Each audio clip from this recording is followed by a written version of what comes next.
ژیان ئەم کاتتان باش یەکێک لەو بابەتانەی کە لە بواری تەندروستی دەرونی پرسیاری زۆری دەربارە دەکرێت بریتە لە تۆڕەبوون. ئایا تۆڕەبوون چییە و گرنگترین هۆکارەکانی تۆڕەبوون بریتین لە چی؟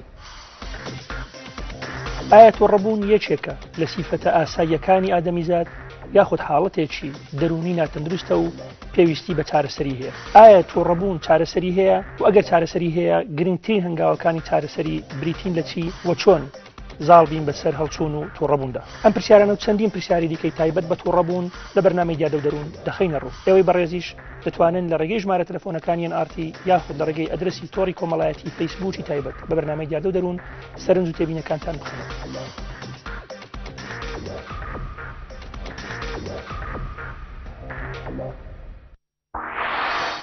بەرنامەی دیاردە و دەروون شەوی پێنجشەممە کاتژمێر 8:05 ڕاستەوخۆ لە NRT پێشکەشتان دەکرێت.